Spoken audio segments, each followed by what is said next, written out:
Finally, it's the return of the Summerville Outcast.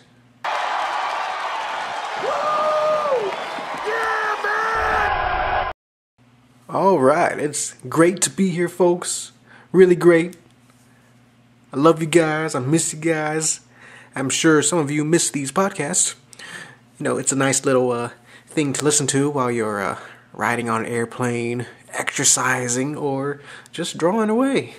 So yeah, I have some stuff written down on my notes, on my agenda. So it's going to be very fun. And just so you know, this episode of Summerville Outcast is a YouTube exclusive because my Libsyn subscription has it expired. Mostly because my credit card expired and they were taking money off of that, and so I couldn't pay any more off of that. So I decided, oh well, whatever, that's more money for me. So I think it's better for me to actually have these podcasts be YouTube exclusives. If you really want to download them for your MP3 player, then I suggest getting YouTube Downloader if you have it, and convert it to an MP3. That way it can be successfully uploaded to your little device, or phone, or blender. So, okay, get my stretches out, add my pop filter. Everything's ready. I hope I'm not making too much noises. I hope you don't hear any bad foreign noises, because I just want you to hear my voice. Lavox, yeah. Lavox, that's the name. The French name. Well, how am I doing? I'm doing good. I went through a little tiny self-doubt spell last week, but I'm like, okay now. I haven't talked about the weather here. It's getting hot. It's hot in Alaska. You may think it's cold in Alaska all the time. No, it's not. Not really. At this time right now, it is, like 70 degrees outside. And we've been having some major forest fires somewhere, not in town here, but in another town in the state. But 9,000 acres has been burned down. So yeah, I can smell smoke from this morning. Man, I'll get to some nasty forest fires in our history later, but yeah, it's not uncommon here, especially in other states, forest fires.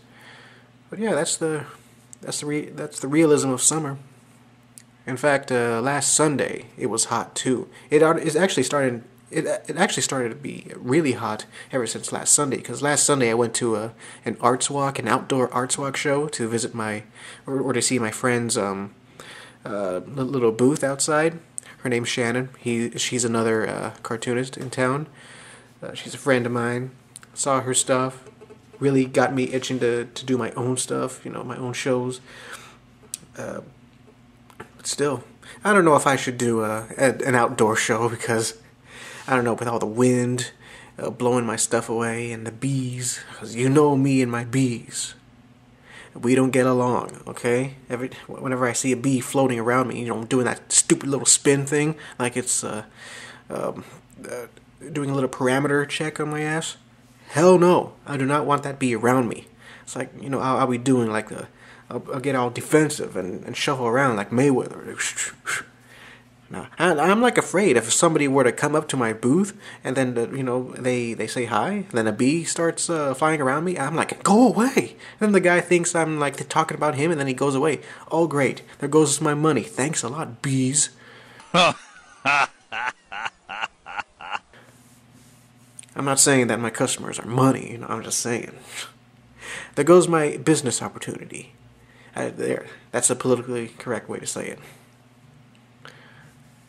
So yeah, and I don't hate bees. I know they're important to the earth, because all dangerous stuff is important to the earth. Even damn forest fires are kind of important to the earth, because they can create more forests. I'm talking about natural forest fires. There's kind of forest fires that start by lightning, those kinds. But still, wasps, hornets, yellow jackets, they're the spawn of Satan, so it's okay to kill them, because they serve nothing to this earth except for food chain purposes. They're pests. All they do is fly around and sting people and kill them. Bees actually make honey and pollinate flowers and create our food. Anyway, let's stop talking about bees, because they're dumb. Alright. Good news about me, or for my life. I now have an apartment. I probably talked to you about this in other videos, but I'm making it official here. JFM now has an apartment. I'm slowly moving in. I can't wait to actually stay in there, to actually live in it, to sleep in it, and it's gonna be it's gonna do well for me. I'm actually gonna. I think I work better in smaller spaces because this house there's a lot of distractions in this house. When people come over and to visit, I always be a good host and visit them and talk to them. Less drawing time, so I guess it's better for me. Every once in a while I would go out, but I think it's better for me to actually stay in my small studio, my small apartment, and just draw away. No distractions. And I think I can be more productive that way. For inspirational purposes, this is a good investment. And speaking of good investments, I'm drawing some more drawings to make prints because art shows are coming up. That's right. I have 3 shows or booth opportunities lined up later this fall. Way to go, dude! First off, August 7th, first Friday, my first Friday show at Expressions in Glass here in town in Fairbanks. And it's going to be my first Friday. I'm going to sell some stuff. I'm going to show off some artwork to people, and I love it. I love to show off my work to the general public of all ages, because that's my main target audience. If you want to be more specific, I target preteens and teenagers. They're the ones who I think will really get a kick out of Jeff and Taylor. But even older people, I think that they would enjoy Jeff and Taylor too, because Jeff and Taylor is a very colorful, bright comic. It's funny, and it's easy to read. Even elderly people can find it easy to read, because that's what that's what I really pride myself at. Another show in Portland, Oregon. That's right, Portland, Oregon. Another state, a major city. Comic-Con, the Rose City Comic-Con. It'll be the 4th year of this con, so I was lucky to actually get my own table there, my own artist alley table, and I'm gonna sell some stuff to lower 48 people. So that's so cool. I'm spreading. JNT is like a virus, a good virus, and it's spreading all around the country. Let's eliminate measles and have everybody be infected with the JNT virus. It's a good thing. It's a good thing for you. And me. Yeah. Okay. And a week after that is the Anchorage Comic-Con, or should I say Senshi-Con. It's more focused on anime, just like Sakura-Con in Seattle, Senshi-Con in Anchorage. And I think it's good for me. I got another artist alley table there, and I think even though most of the people are into anime, I think my Jeff and Taylor stuff would do well there because Jeff and Taylor is anime influenced, although I would not call Jeff and Taylor a manga or an anime itself. It's an American comic because it's made by a Western American, I'm the Westerner, so it's not a manga. Technically. Okay, I'm just saying that I don't want to make people mad or anything that, you have to be Japanese to make a manga, but, that's just my philosophy. I'm an American. I'm making an American comic, reading from left to right. All color. So, it's an American comic. That's what it is. But anyway, I'm so excited for those shows, and I really hope to see some fans, especially in Portland. I hope you guys in the Portland area, in the Oregon area, who plan to go to Rose City Comic Con this September 19th and 20th. I'll make an official commercial soon. I hope you go there and see me, say hi. I would love to see some fans who actually know who I am. So it's going to be lots of fun. So yeah, I'm preparing some stuff for those shows. That's why episode 11 is kind of in the back burner right now, because I can release episode 11 anytime I want. But these shows come up in those certain days, and that's it. So I have to set my priorities straight. The shows and my being prepared for those shows are more important than episode 11, and I know you guys are itching for that episode 11, that DJ. I mean, after that debacle of a series called 100 Days of Comics Challenge, I will not look at those videos again. I'm so embarrassed by them. That's how I am. Whenever something fails, or when I'm heavily criticized on something, I don't look at it again. Like that picture I drew of Jane showing off her underwear. That is, I got criticized for it. I didn't look at it for the longest time. Now I can look at it, because I got over it. But still, I'm like, man, I'm so stupid. Why? It's just like Picasso with the painting of the weird naked ladies. He got heavily criticized, turned it over on his wall, facing the other way, facing the wall itself for 10 years. He didn't look at it. And I understand. We artists are sensitive like that, man. So, Picasso, if you're listening to this podcast, I feel you. It's not your fault. I know.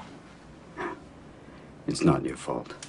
So, what are my plans for after the shows? Well, after the shows, in October, there's something called 24-Hour Comics Challenge, where here in the local comic shop, I get to work on a comic for 24 hours. We get to stay there and eat, and some people bring sleeping bags. It's going to be lots of fun. It'll be my first one. I visited last year's, and everybody seemed like they're having a blast, so I'm going to draw up a 24-page comic in black and white. But it won't be Jeff and Taylor. It'll be a completely different project. It'll be the first chapter of a new project. So yeah, I think it'll be fun. I think it'll be successful. After that, I'm heavily thinking about officially starting a Patreon. And if you don't know what Patreon is, it's a website where artists, visual artists, musical artists, all types of artists can do their stuff as with subscribers, paid subscribers, people who pay them a certain amount of money a week or every 2 weeks or every month, and to continue getting content. Except I don't know what I might do. I mean, I have plans, but at the same time, I'm like so worried what people might call me. Because I've done my research, and by research I mean looking at YouTube comments about Patreon, and then there are some guys that are like saying that Patreon is just hipster welfare or something, or people not saying it's a job. It's just a way to make money or to con people or something like that. And I'm like, I'm not looking to con people. I'm just looking to give my fans exclusive content for a certain amount of money. I guess the most I can accept is $10 a month. And I think that's reasonable. What I'm thinking about to give you guys, I know there's different terms, but I'm just giving an example of what I might do if I were to have a Patreon. One is exclusive artwork that you can only see as a patron. I will not upload it on DeviantArt or my blog or Tumblr or something like that, or Facebook. It will only be on Patreon. And the end of the year slideshow. I guess after a year or so, I'll release it to the public. But all you patrons will have early access. Also, patrons have a right to commission me. If they have a whole bunch of suggestions for commissions, hey, I want you to draw so and so in digital, full color, and I'll add that to a little hat. I'll write it down, add it to my hat. If more and more suggestions, and I pick randomly 4 commissions a month from my patrons. I think that's fair. Also, podcasts will probably be moved to Patreon. Patreon exclusive podcasts, and I will be talking about other things.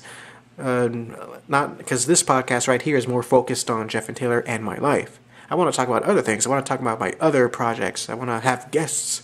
I want to talk about some topics. What else? I'm so excited, man. Tutorial videos. I'm thinking about rebooting the Tunimate tutorials, getting more detailed on how to draw my style. And some other random some stuff. So if you have any suggestions on what I should put in my Patreon, if you were to be a likely subscriber, paid subscriber, then just give me suggestions on what I should do. Is $10 a month fair, or should I charge every 2 weeks, like $5 per week for maximum? So I don't know what to do. So there's plenty of time to think, but I will. Hopefully that'll be a good income. The most I wish to get per month is like $2,000 or $3,000 a month. I think I can live off of that. I can definitely live off of that. I mean, my parents like to joke around me and tell me that I am super stingy, because I mean I kind of have to be since I don't have a lot of money.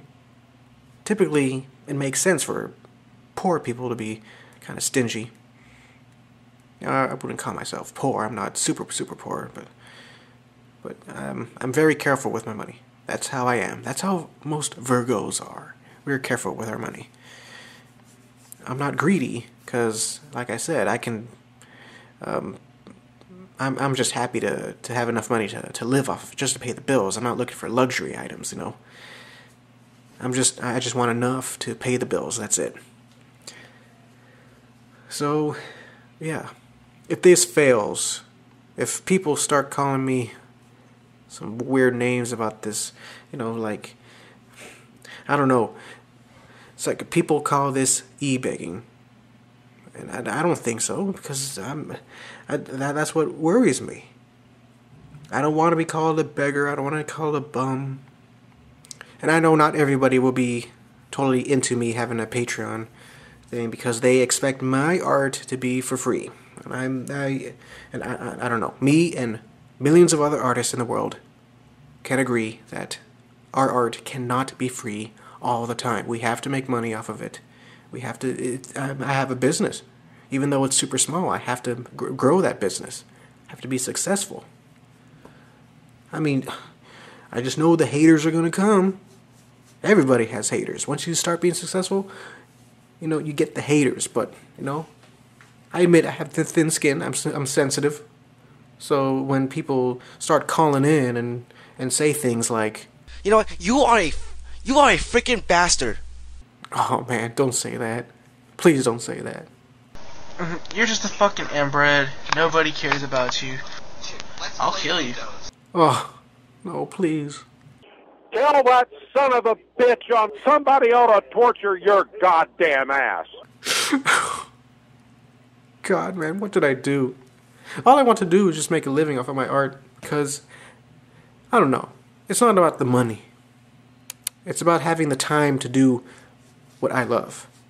Because with money, I can buy time. And the more time I have, the more opportunities I get to draw art and make myself happy, because it's been a very, very long time since I've been truly happy. So, I don't know, I'm just being honest.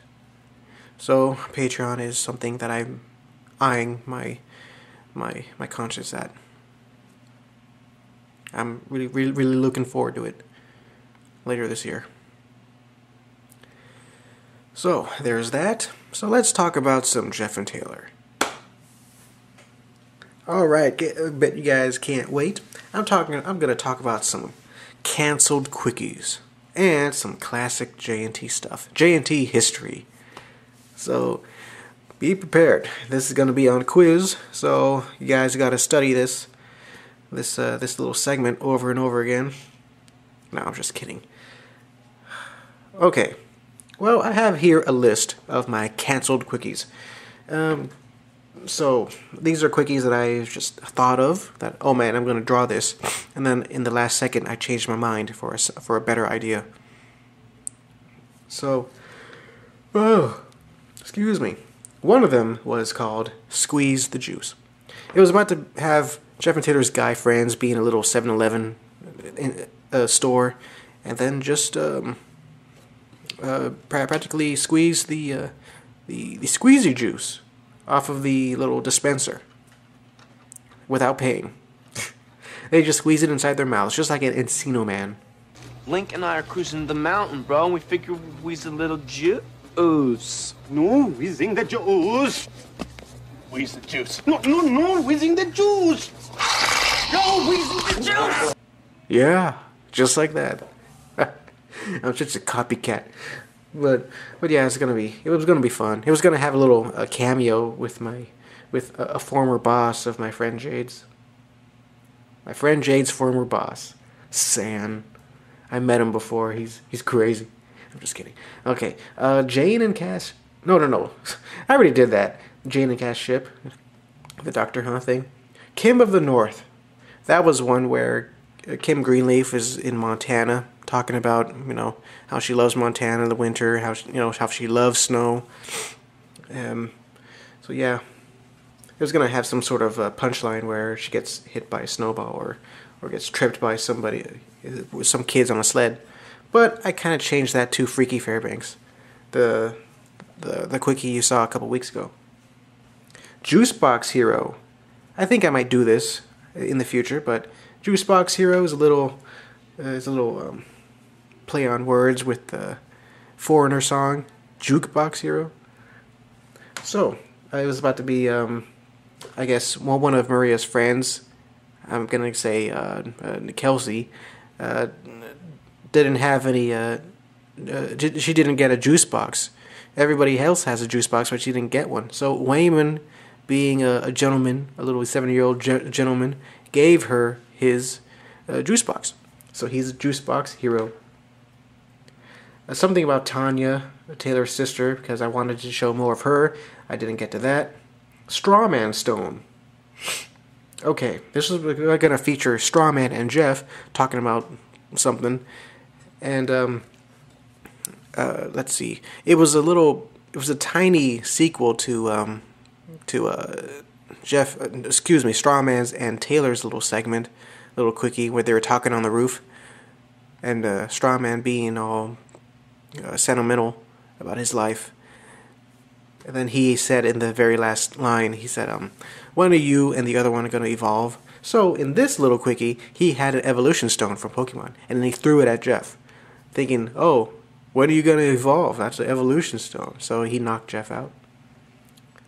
Hurting my characters is so funny. I originally planned a fourth segment of Meet Kelsey, but I didn't get around to that. And the last 5, or should I say 5 in a row, it was about to be have Jeff and Taylor in a little auction, a little Starhammer themed auction, but they didn't know it had Starhammer members, but it had Maxine as one of the main people selling stuff that they stole, But it was gonna have cameos. Like Jeff and Taylor are sitting in a crowd full of cameos of different DeviantArt artists, cartoon characters. I was gonna have I can't think of any of it at the top of my head, but most of the people that I watch, I'm gonna put their characters in there. So it was gonna be fun. And the very last quickie that I have here canceled was about to be introducing Maxine, the Starhammer executive. So that's it. Okay, let's get on with some JNT history. Okay, how do I explain the origin of Jeff and Taylor? Well, I created Jeff when I was making Pokemon books. He was kind of based off of me, but I'd say he was me in the Pokemon Blue version. I pretended it was him, and he had his friends, Kevin and Kendall, in his little Pokemon adventure, along with his main Pokemon, Squirtle. He would catch other Pokemon and tear shit up. Excuse me for my language. Sorry. Watch your mouth, young man. Yeah, I'm sorry. But yeah, he had his rival, David Fazio, as you all know him now. He had a Bulbasaur, which would later evolve into a Venusaur. Basically David was the Gary Oak Gary Oak's Pokemon there. That was David's Pokemon. I always named my rival David for some reason. So yeah, I guess that's a little origin of David Fazio. He was the doppelganger of Gary Oak, kind of, not really. And then later, I decided to actually have Jeff be his own guy. And I tried to be a little more original. I created Taylor in this little book I made called Y2J, Battle in the Rubik's Cube's Islands. So, yeah, it's very dumb. It had SpongeBob, Patrick, Squidward, Calvin, Hobbs, going on a little adventure, hopping islands. Eventually, they all get stranded in their own respective islands. Jeff escaped. Taylor escaped from his island, and Calvin and Hobbs escaped from theirs, and SpongeBob, Patrick, and Squidward pretty much got lost in the underwater. And then later, they got back together and killed the main antagonist, which is a giant book. Very riveting stuff. Too bad I threw it away, because it would have been great to show you guys. And then after that, around 6th grade, I made the Two Big Idiots series. That was going to be the main Jeff and Taylor storyline. So, Two Big Idiots 1, if I remembered correctly, it had a bunch of... Basically, it was a book with my characters, Jeff and Taylor, go into another dimension filled with random inside jokes between me and my cousin. So, if I remembered correctly, I'm trying to think hard. So, Jeff and Taylor, they travel to another dimension, similar to the Super Mario Brothers movie, and yeah, they got into a little bar fight with these two gangsters, and then the whole point of the story is finding 4 diamonds. And it's very hard to remember because it's such a long time. But still, I remember that book got kind of ruined because I spilled water on it, and then I'm like, oh, I spilled water on this book, it's ruined, so I threw it away. So stupid. So, 2 months after that, I made Two Big Idiots 2, which is about Jeff and Taylor in New York City. And it kind of had a weird beginning because it had Jeff saying to Taylor, hey Taylor, I'll see you around, I'll be going to a chemistry class at night. So, that was weird. Yeah, this was when Jeff and Taylor had their own houses. So this was before Cindy and Maria got created. Taylor didn't have a family then, so yeah, it's funny. Jeff went to chemistry class. After the class was over, he wandered around the school a bit. It was after closing time, and then he met Ryoko from the Tenchi Muyo series. Basically, that whole scene where he met Ryoko was a total ripoff when Tenchi met Ryoko in the Tenchi Muyo show. And then later, they were supposed to go to New York after that, because Ryoko told him, hey, you have to go to New York for this. Okay, then they're like, okay, how do we go to New York? Plane rides are so expensive. So they built a rocket ship, and they traveled from Summerville all the way to New York City. And how they landed in New York City, well, it was kind of controversial. I had so stupid. Jeff and Taylor crashed their rocket ship into the Empire State Building. They didn't cause damage to the building, because it's so weird. They crashed at the very top of the building, then they fell, and somehow they survived. I think they landed inside a taxi cab. They survived the fall. I don't know. But then when I thought about it, I'm like, oh man, I think this was after 9/11. So I crashed a rocket into a building, a New York building at that, a famous New York building. So that was stupid of me. I didn't think. So I'm glad I didn't show that to people. So I didn't finish it, but eventually it was about to be them finding these golden objects so they can beat the bad guy, and the bad guy is a skeleton dude, and he's Ryoko's father. That's the main twist. And then Two Big Idiots 3. I still have it. I have it here. I might read it aloud for JFM Classics. Basically, it's just a ripoff of Legend of Zelda Majora's Mask, just with Jeff and Taylor characters, just those two characters, and Bart Simpson. So, yeah, that is pretty stupid. Everything is stupid. And then when I got to middle school, I decided to revamp JNT again. It was about to be Jeff and Taylor and the Four Diamonds. It was a little revamped version of To Be It's One. This is where I had May, Taylor's potential girlfriend. You know, this was more of a ripoff of the Super Mario Brothers movie. I had DJ there. Yeah, I think I did read it to you guys in one of the specials in this channel, right? Right. I think I did. So yeah, there's that. And a little while after that, I made Jeff and Taylor in Goosebumps. It was a little crossover, Jeff and Taylor with Goosebump characters.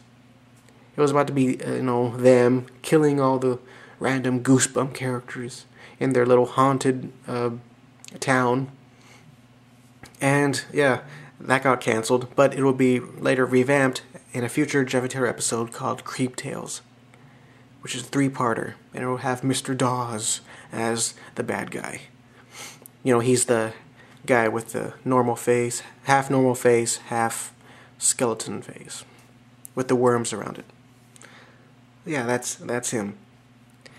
And then in freshman year in high school, Jeff and Taylor got another facelift, another reboot, another revamp, and it was gonna be an Adult Swim show, because I was heavily influenced by Adult Swim. Jeff and Taylor was swearing and overt fan service, more fan service than I show now, and violence. I remember I drew little pictures of Jeff and Taylor TV-14, as I like to say. It had Ghost Girl eating Ashley alive. That was supposed to be comedy. I don't know. Maybe I should draw it again? I don't know. Because Ashley has such a status right now. Because people love her, and I don't know. It'll be kind of weird to see a beloved J&T character getting murdered, getting eaten alive by a ghost or zombie. So yeah, there's that. Very weird, I know. I don't know, that whole J&T TV-14 thing is so random, because I had no structure. Everything was so super random, just like Aqua Teen Hunger Force. It had non-human characters interacting with the human characters. It's like stick figures were alive then in that show. I don't know, monsters in the J&T universe. Of course, that monsters do exist, but they were actual citizens, you know. That's and so later, around a year after that, that's when I really started to get serious with my J&T series.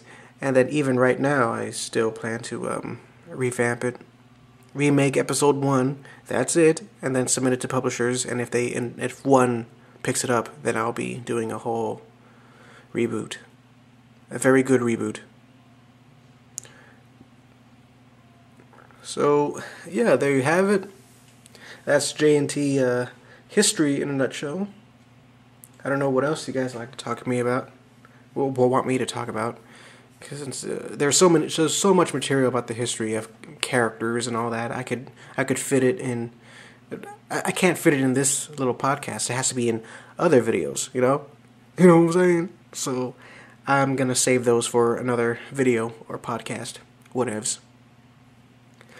So, excuse me. Shut up! Yeah, this summer has been pretty blasé so far. In fact, my last few summers in a row has been pretty blasé. With an exception of my vacations to Idaho and Los Angeles. But yeah, those were pretty fun. Okay, so I have a little segment here, a very special segment that I like to call Summer Stories. These are summers in the decade of the 2000s, the early 2000s. These were part of my childhood, my teenhood. Basically, I was a preteen all the way through teenager through this time, 2000 to 2009. I'm gonna start all the way from 2000, summer of 2000, if I can remember it. It was a fun summer. I think I visited Las Vegas for the first time. Summer 2000. I remembered swimming classes. That's when I really started to get good at swimming. I don't think Pokemon Gold came out. I think it was 2001 when I actually played Pokemon Gold. But I remember 2000. Yes, I remember. Summer of 2000 is when we got out that old pool table. It was like rotting away and all that, but we still played it. Me and my sister still played billiards, pool outside of our house. That thing would get all messy with the rain and all that. That's why we put a blue tarp on it, so it would be protected.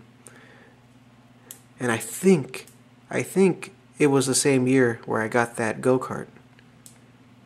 Yeah, I got that go-kart. It cost $1,000 in Sam's. I got it as a little surprise, and then I rode that thing, man. I rode it a whole bunch of times. It was so much fun, that little go-kart. But the go-kart is now lost forever. So, I mean, I didn't lose it. It's just it got broke down after all the years I rode it. But yeah, that pool table though, even though it was fun, we kind of grew tired of it. So my dad buried it. That's how it is. If my dad doesn't like anything out in the yard, he buries it. Lady landfill. Okay. Just imagine in the future, people dig up this site, what used to be our place, then they'd see, oh man, what's this house doing here? A pool table? What the hell? Cars? Oh man. Was there a landslide here? No, it was just JFM's dad. That's what they'll say too. I suspect it's JFM's dad. That's my stance. Debate over. Summer of 2001 was awesome because that was when I really started to play Pokemon Gold in my Game Boy Color. And later that year, my cousin came to actually stay with us. My cousin Ray from Project JA, that Ray. So yeah, he was 7 at the time, and he didn't know English very well. So over the time, we taught him. And believe me, next year, summer of 2002 was an awesome summer. Awesome summer, believe me. It was so awesome. This was when me and my cousin would draw books together. Out in the dining hall, we would set up. I'll have my markers all lined up in rainbow order, and he has his markers. We have paper, my set of paper, his set of paper, pencil, and erasers, and we just make books. I remember I was making Two Big Idiots 3. He was making a Ray Adventure, so that was fun. Also, summer 2002 was when we first started to get our Bionicles, the original Toa, and that's when we started to play games with our Bionicles. Like we take our action figures, we have our Toa. We started out with Tahu and Lua, or Liwa, huh? The red one and green one, I should say. He had the red one, I had the green one, and then eventually he got the blue one, Gali, and Pohatu, the brown one, while I got Kopaka, the white one, and Anua, the black one. So basically, these 6 Bionicle heroes beat up the action figures. It started out as outside, they were killing the action figures outside, and then we moved it to the hallway. And then eventually we moved it to my room, and then we're like, man, this is a fun game. We should call it Bionicle War. So it was basically our Bionicles beating up our action figures, they are the bad guys. They're cleaning out the city. The city being my room. And then we would play this in different parts of the house and even parts of outside in the yard. Whenever there's a big hole, it was lots of fun, so we would play action figures there. I think we purposely buried one of our action figures in one of the holes because he was a jerk. a jerk in our little story, but still, I'm like, that's so weird. I would never ever bury an action figure now, since they're nostalgia. You know, you don't really think about that stuff when you're a kid. Just like when I threw away my books, you just wouldn't. I just didn't think of it like that. I didn't have the dream that, oh man, I'm gonna be a famous cartoonist. I didn't think about that when I was a kid. That's why I threw away my books. If I had that goal now, then I wouldn't have never thrown away. So stupid. But yeah, summer of 2002 was awesome, man. '03 was kind of less awesome, but it was still memorable.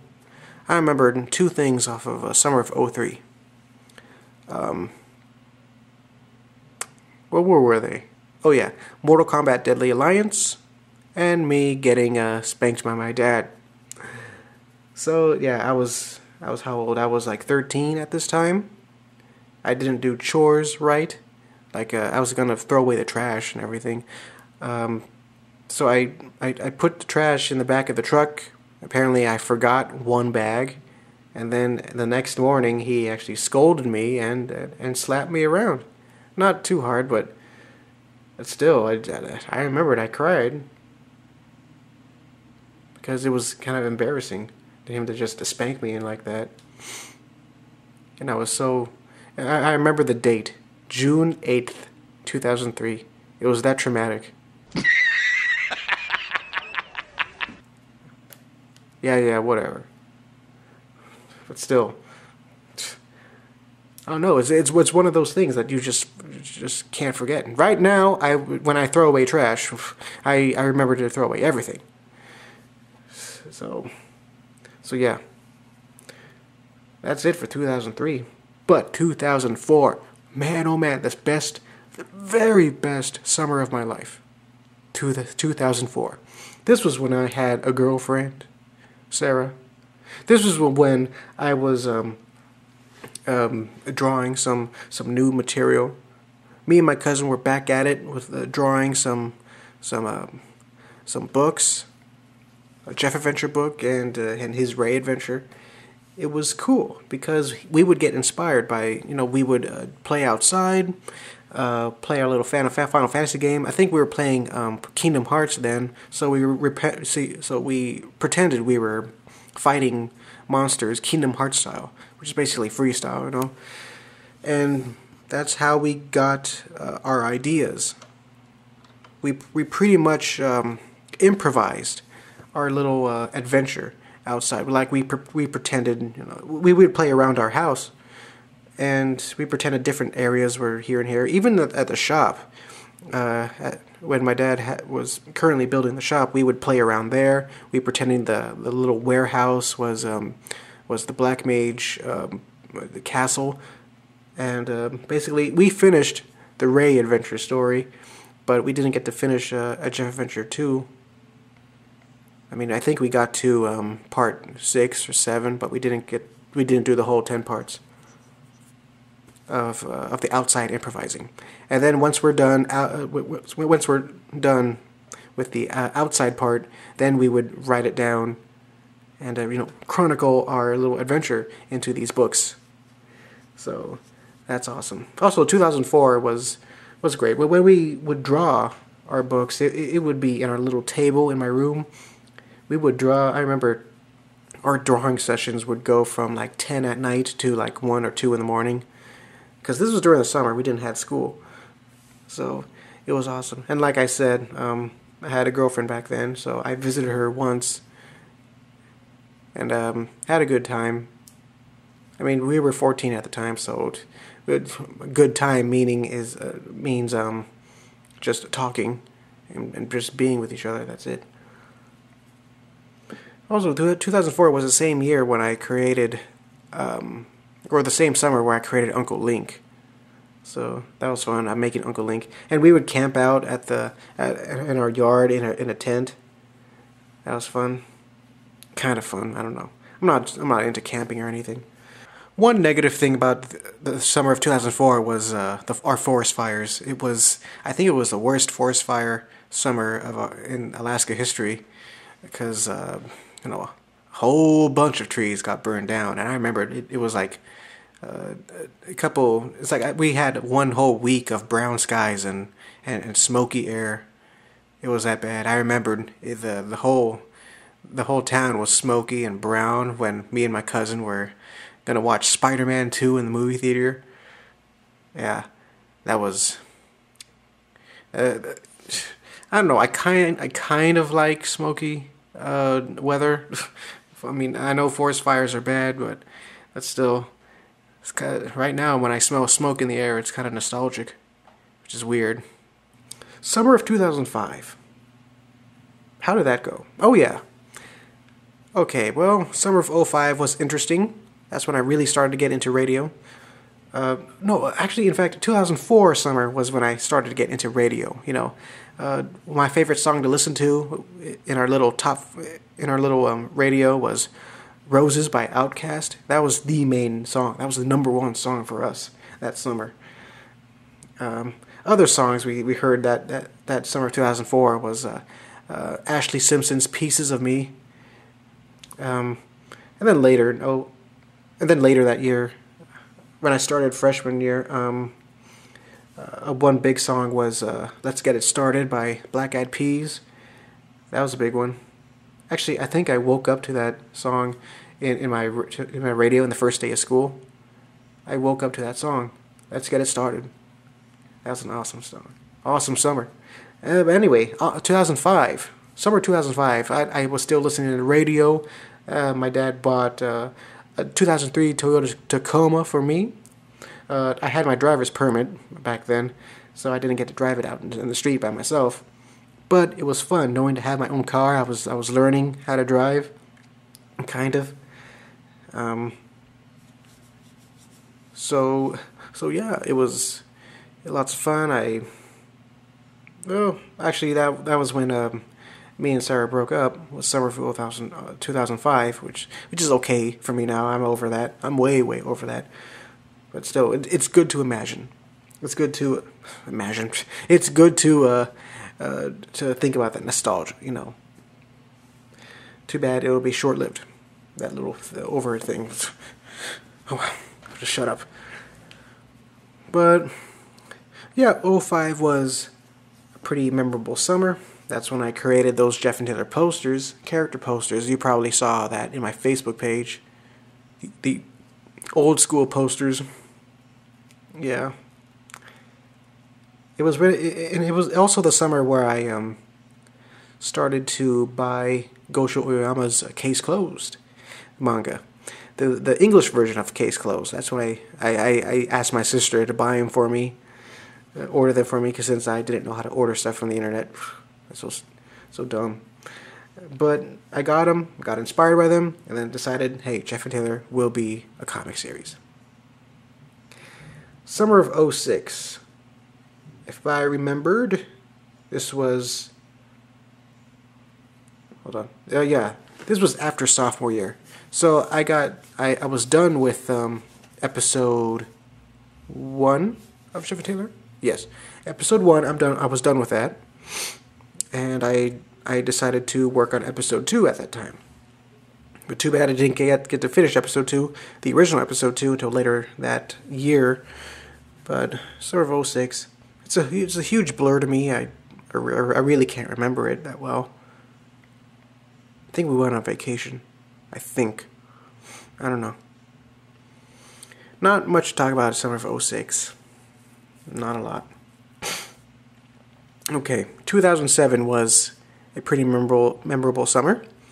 Actually, a few days before class ended, or school ended, I was talking to this one girl named Desiree. She was in part of my math class, but this was when I started to really learn about driving by myself. Actually, no, summer of 2006, of course, that's when I got my license and took driver's ed class. Of course, so stupid. Of course. Summer of 2006, that's when I first started to watch To Catch a Predator. I mean, that's a huge highlight of my life. To Catch a Predator. Very entertaining show. So why'd you need the cover story to go to Atlantic City? Out to see my brother. And also, I remembered it was that year because when I was in my driver's ed class, I was driving the car. Another teenage girl was with me and the teacher, and we were talking about that show. That's so funny. So yeah, I was driver's ed, and I got my driver's license that summer of '06. I was a month shy away from 17. But anyway, 2007, like I said, I met a girl named Desiree. I started to be friends. We exchanged phone numbers, and I thought, oh my gosh, I think this is the one. This is my future girlfriend. I was desperate, man. I was desperate like Chris Chan, my love quest is finally over. Well, too bad that little hangout or date with Desiree turned out to be the most awkward thing in the world. Because I set up the date, the so-called date. I thought it was a date. She didn't think it was a date. To the movies. We saw Pirates of the Caribbean 3. I paid for both of our tickets, even though she's like, why did you do that? And I'm like, oh, okay. I just wanted to be nice. And she's like, okay.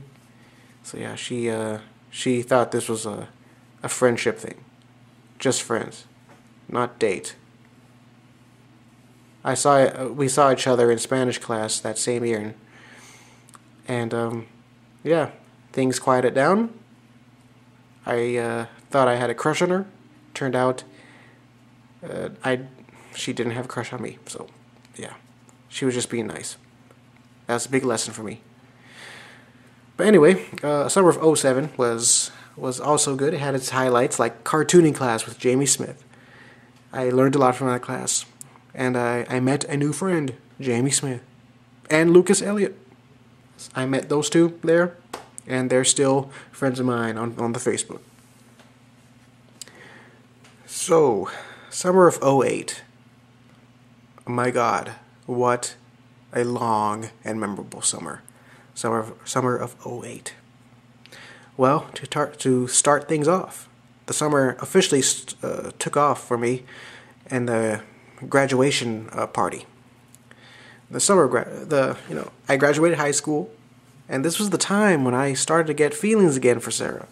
I'm like, oh my gosh, why am I? Actually, I think I'm falling in love with her, like actual falling in love with Sarah. So, I hung out with her a lot in the party, and then I told her, hey, is it okay for me to visit your house? During the summer. She said, yeah, sure, okay. So frequently, I visited her. Well, not frequently, like occasionally I visited her house throughout the summer to show her some new stuff and all that. I was friends, I got along with her parents and all that. But really, I started to actually fall for her. And it actually I practically fell for her hard throughout the whole entire year of '08. But yeah, '08 is very interesting. That's where I started working full-time that summer. I was preparing for college to move out to a different state. And yeah, that was very interesting. I worked on that character poster. I remember I was into movies like Just Friends, There's Something About Mary, and Crocodile Dundee. Movies that made me think about Sarah and all that. So weird. I was like a sucker for romantic comedies when back then. I don't know. And I used to love listening to the love songs, the cheesy love songs. Like one song I was really into was "Everlasting Love" by Howard Jones, an English singer. Still, that was a song. And also a song by Starship called "Sarah." That was one song that I was kind of into. Made me think of her. But yeah, that whole summer was very memorable. It was a transition from boy to man, or should I say, boy to immature, politically correct, politically motivated douchebag man, like the summer of '09. Summer of '09 was part of a bad year for me. because that's when I really started to get into politics. I was in college, an arts college at that, and I started to get into more political stuff. I subscribed to the Young Turks, and eventually that's when I discovered, hey, I think I lean towards liberal Democrat, left wing politics, and I'm like, oh man, after all this time. In high school, I always thought I described myself as a Republican without even knowing what they stood for. And I'm like, oh, well, that's about to change. I know who I am. I'm not following any crowds. I vote for what I believe in, and most of the things I believe in are more left-wing stuff. Of course, I believe you gotta have both wings for the bird to fly, but the good meat is in the left wing, I should say. If you really want that bird to be tasty. I don't know. I don't know what I'm trying to say. But yeah, I got into little political debates with my parents there. It's like, why are you doing this? I was a douchebag. I was a douche. Really. And I visited Puerto Rico that same summer. Talked to my family members about my plans for my comics and cartooning, and they doubted me. They doubted me, man. It wasn't until that same summer, before I left, my grandfather, on my dad's side, that's the very last time I saw him, was, he talked to me in Spanish, but he said, I know you can do great things with your art. I believe in you. And he was like, oh man, he's like the only one. Oh, shut up. Sorry, that was my phone. But he was like the only one to actually support me with my artwork, even though we rarely see each other. But he actually believed in my stuff. That was the last time I saw him before he passed away in 2011. So yeah, that's I'm gonna honor him. My great inspirations segment in my Jeff and Taylor volumes. Well, I plan for the very last Jeff and Taylor volume 40. I'm going to have my grandfather as a great inspiration. I'm going to draw a little portrait of him. He's going to be there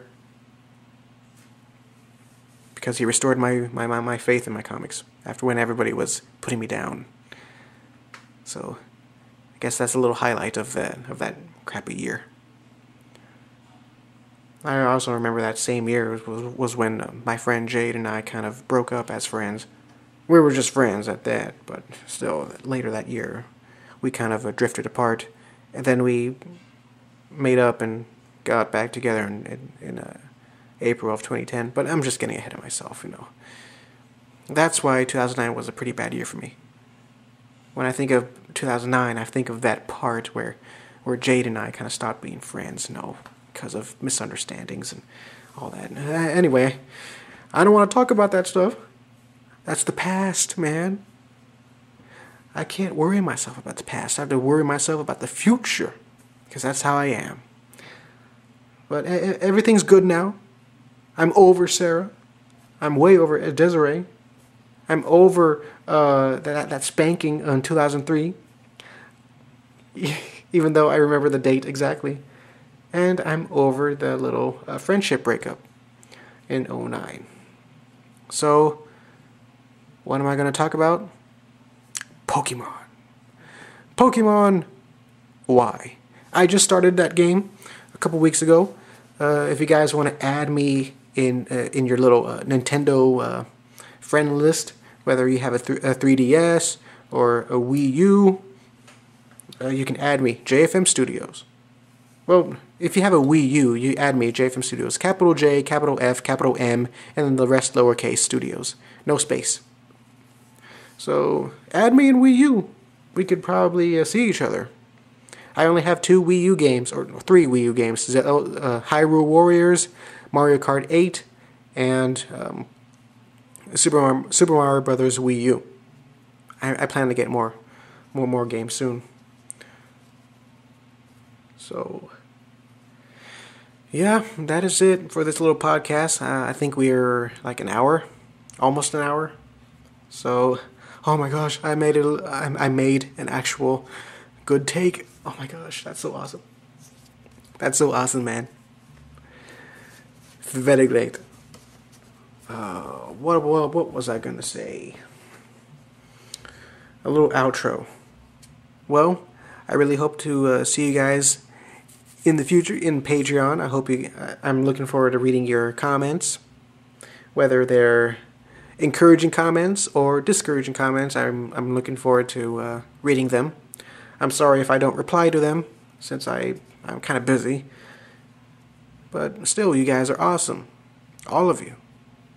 Because slowly but surely we are getting more and more successful with our stuff.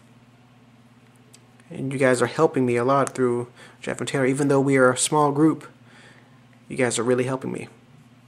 And I thank you. I thanketh thee.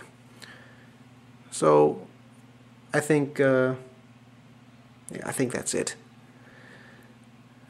Well, a little plug, like I mentioned earlier in this episode, my friend Shannon, she's also a cartoonist. I'm gonna add a little link to her Facebook page, The Corrupted Cartoonist. That's what she calls herself. Just like how I call myself JFM or JFM Studios, she is The Corrupted Cartoonist. So if you're into weird, creepy cartoons, especially if you're into Invader Zim, she loves Invader Zim. She makes Invader Zim fan art. So if you love that show, that style, then really you ought to like her stuff. So I'm going to put a link to her Facebook page, and I hope you follow her, support her. She's an inspiring animator with lowbrow humor. So yeah, there you have it. And I wish you guys a wonderful day, a wonderful week, and I'll see you guys later. I love you guys. Goodbye. JFM out.